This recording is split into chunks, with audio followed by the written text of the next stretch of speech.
Alright, now that the fretboard's on there, we got two little things we need to do with the router real quick.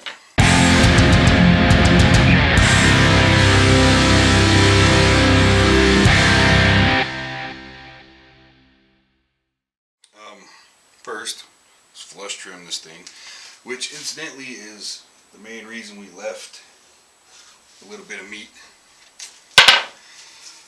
Did the initial facets so the majority of material is moved, so if the neck's going to move, it'll do what it will, and we can check flatness before we mount the fretboard. Right now everything is flat as it can be.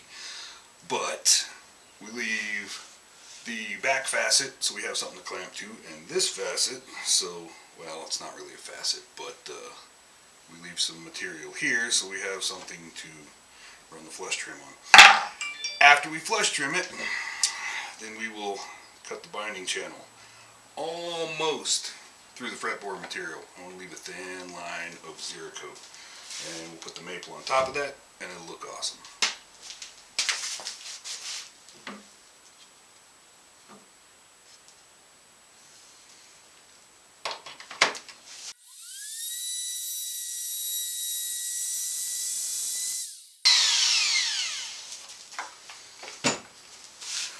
Awesome.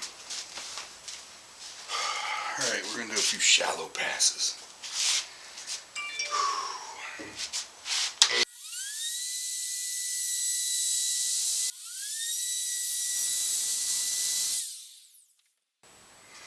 I had planned all along to do what I very often do when routing the binding. Just don't go all the way through. Just leave a thin line. So it almost looks like a veneer between the fretboard and the neck. And it's quick and easy to do. I accidentally did it one time just working my way down. I thought, hey, that might look cool. Okay, now we can radius. I'm anxious to get that done because then it'll look nice. And then we need to think about binding. So that means I'm going to have to at least look at our top material. It hasn't been jointed yet. We need to do that. Once that's done, and then we have the final placement of the top, then we can figure out how much material we got on either side to chop off for this and other purposes. So I guess that's on the agenda as well. But on to the horrible, long, tedious job of radiusing with a damn sanding block. Yeah. The balancing act here isn't so much staying centered because, I mean, the radius is the radius. Now, you know, if you got out of line, that would make a big difference. But, I mean, I try to stay centered, but I don't think that's terribly important. However,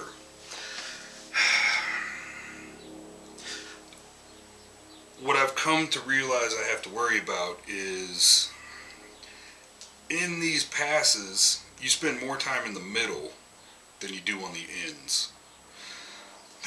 So I try to go as far as I can off the end, but you also want to make sure that you don't dip off the ends. So it just takes some real concentration to try to keep everything nice and straight. And once I've gotten a reasonable amount of meat down, I will start checking flatness on a regular basis. And, well, not flatness, but straightness. And I keep an eye on my slots, make sure not too much of it's disappearing. I recut them if I, as necessary. Another thing to consider is you've got more material down here than you do down here. So you're going to go through, you're going to get through the full radius here before you do here. Like I said, balancing act. Just have to keep an eye on everything and make sure everything is staying the way it should.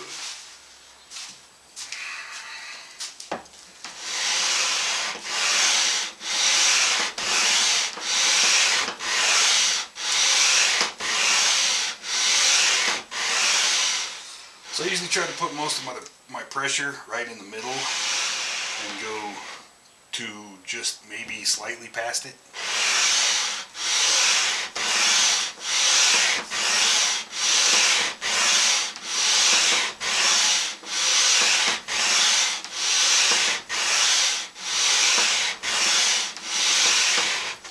Now we'll sometimes try to put a little more pressure as we do it to this end.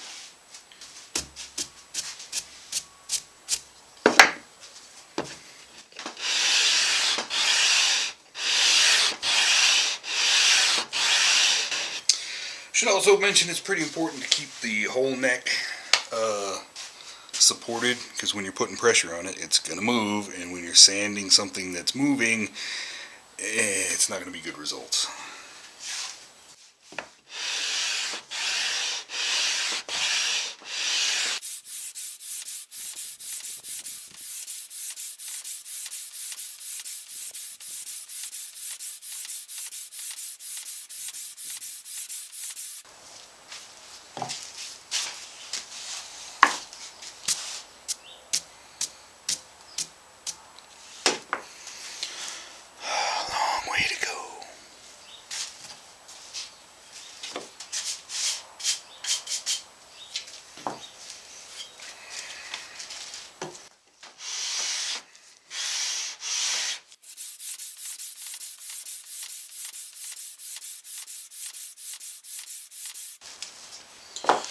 Hand cramps.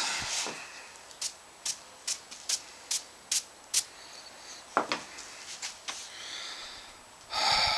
do hate this part.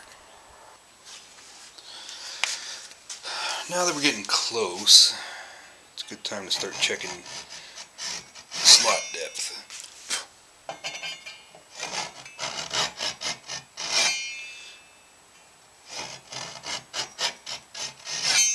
I just want the teeth of this saw to disappear.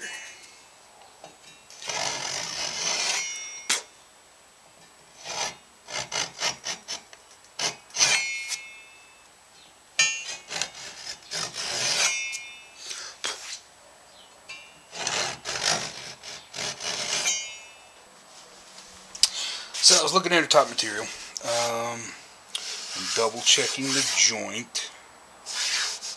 It has never been 100% cleaned up. It's a little rough in some spots, so you don't really see all the goodness in there. Anyway, double check that seam, because I figured if we needed to work that any, it's gonna, it's gonna shrink our real estate slightly. I had to do a little planing, a little sanding to get it right, but we've still got plenty of room on the edge. The problem is, I want the binding, well, alright, here's the deal. On both sides, we've got this oranger,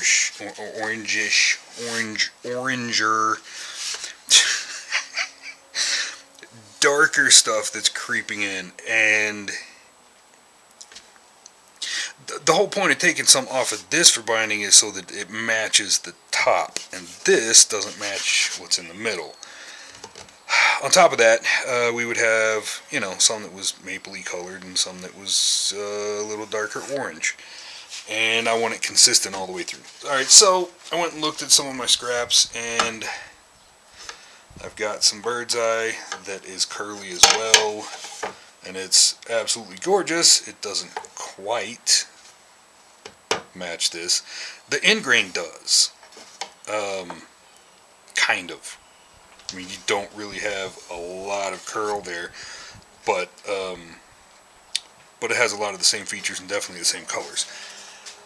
However, I had this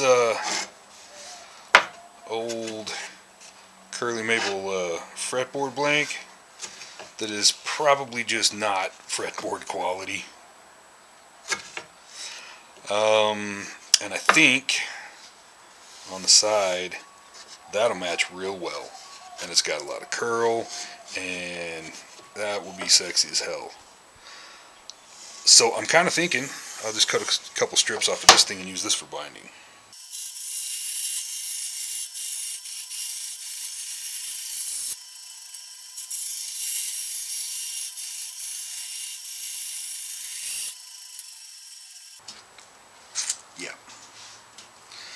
I think that's what we're going with.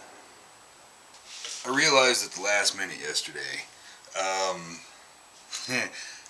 we forgot to put butt binding on, and that kind of needs to be there. Now,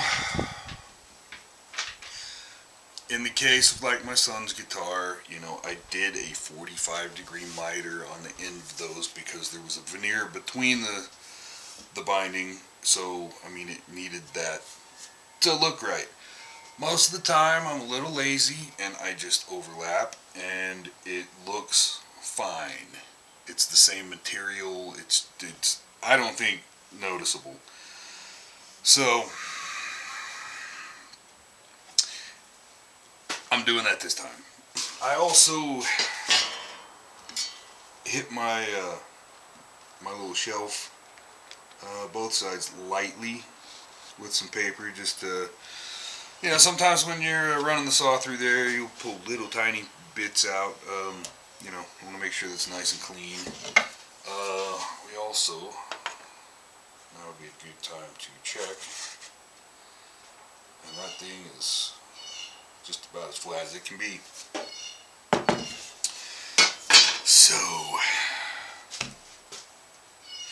So after binding, you know, the binding's a little fat. It will get trimmed down to size, and then we will do just a tiny bit more radiusing, and this will be good. I'm anxious to get to that point so we can finish carving the neck and see how that feels, because it already feels pretty awesome.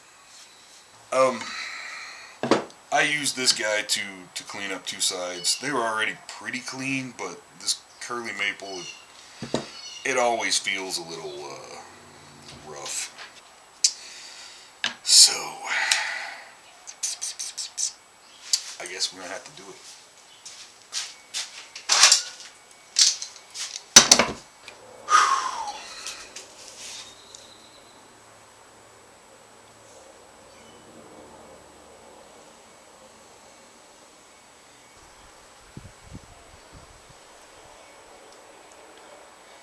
I'm fairly confident that's not enough.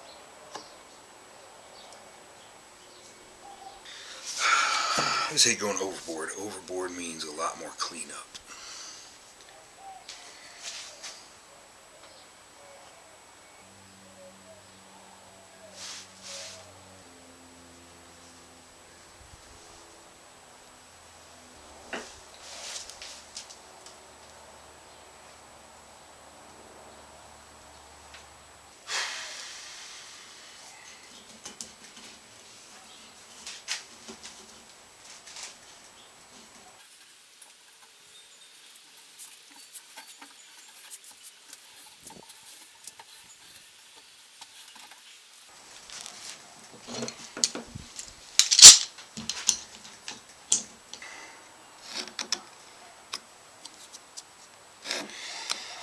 It's a little easier to do this once it's set up just a little, you know, just firmed up a little bit.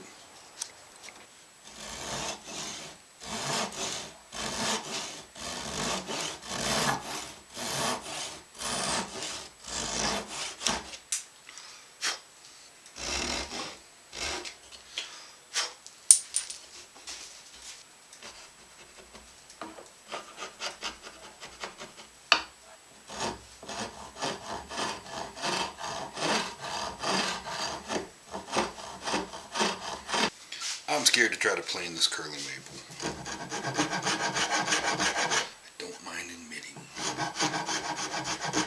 I try to angle ever so slightly toward the back of the neck, just to make sure you don't go too far into the top, because that will be visible forever.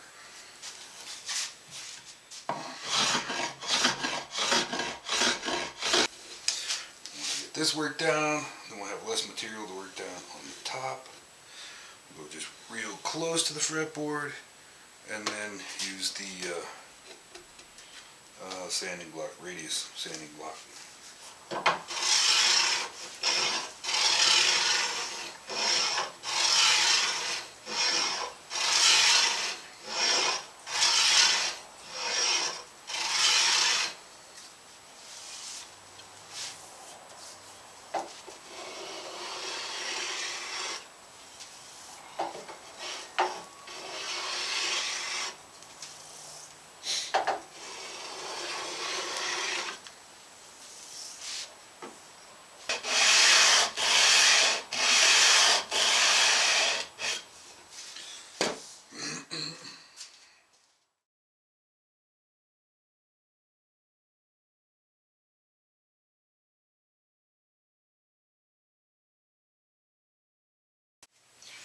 Thanks for joining me. If you like what we're doing, if you're digging it, like and subscribe. Catch you next time.